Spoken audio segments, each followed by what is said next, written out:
Hey guys, Adam here, and welcome to 30 Minute Games. Today I'm going to be looking at Ratchet Clank Future, Tools of Destruction. Tools of Destruction was the first entry for the PlayStation 3, and the sixth game in the Ratchet & Clank series, the fourth from Insomniac. Like the recently released PlayStation 5 Rift Apart, the Future sub-series was designed to show off the technical abilities of the console.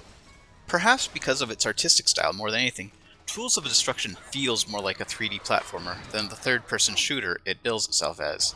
This being the first game in the series for me, I'll admit it took me more time than I care to admit to figure out I would need to use the different weapons instead of just going around and bashing everything with the wrench, which in my opinion was much more fun, but changed the game completely. The controls for Tools of Destruction are pretty standard for this type of game. Run with the analog pad, jump with X, circle to both ready your weapon and to fire, and square to swing your wrench, and triangle for the weapon quick select. In addition to these basic controls, you learn more moves and button combos as the game progresses. Weapons can be picked up over the course of the game, usually as a reward for beating bosses or a new difficult enemy. Or they can be purchased in stores throughout the game, usually one per planet. For the first several levels, the game is very deterministic with very little option on where to go.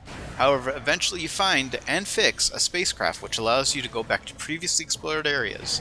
This allows you to complete tasks that were either unavailable or just not feasible before. These tasks can earn you golden bolts, which can be used to purchase skins, or skill points, which can be used to unlock cheats. I only call them cheats because the game does. They unlock automatically as you reach the necessary number of skill points. The first cheat, for example, is the 2007 E3 reveal video for the game. Interesting, but you can find it on YouTube if you go looking for it. Although saving is available at any time, you can only load into certain places, such as the beginning of the level or major checkpoints. The time between these checkpoints is usually about 15 minutes. Not incredibly long, but long enough that you notice when you lose progress. Personally, it took me a little bit of time to get into Tools of Destruction. It could be because I haven't played a game of this genre in some time, or it could be because the game has a very unique cadence that I wasn't picking up on. By the time I reached the third planet, I was getting into the rhythm of the game, and my opinion was starting to change. Tools of Destruction has a critic rating of 89% and a user rating of 8.8 on Metacritic, and it isn't hard to see why. There is a lot of variety, fun minigames, and enemies that make you approach them from different angles. It's on the portability front that this game suffers. Being a PS3 game, portability is non-existent.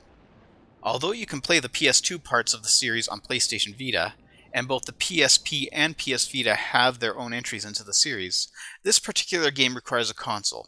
Either a PlayStation 3, and thanks to PlayStation Now, a PlayStation 4 or 5. For learning investment, I give Ratchet & Clank Tools of Destruction a 5 out of 5. The controls just make sense, and the learning curve isn't all that steep. This game will have you killing weird robotic goldfish thingies like an expert in no time. On accessibility, I'm giving a rating of 3 out of 5. The game is accessible to a point. Levels do require at least some time to complete, and you can't just save and return to where you left off after. At the same time, the levels aren't super long, so even if you have to drop it early, you aren't losing a whole lot. Like many console games of its generation, this one scores a goose egg on portability. There are other options in the series, but if you want to play this particular one, you're going to have to wait until Sony releases it on Steam, if that ever happens, and play it on your Steam Deck. Although this story is as corny as anything in a game with a talking alien cat, there is a lot of depth here. There are areas to explore, goals unrelated to the story, and fun little rewards when you complete them. Enemies are challenging, but not too much. This isn't 3D Contra, and each area you visit has a very different feel to it. Overall then, this game gets 3 stars out of 5, but if you aren't looking for something with a portable offering, bump it up another level. This is one of those games that will be able to keep you entertained for hours on end. That's it for the 30-minute games review of Ratchet & Clank Future Tools of Destruction. Thank you for watching.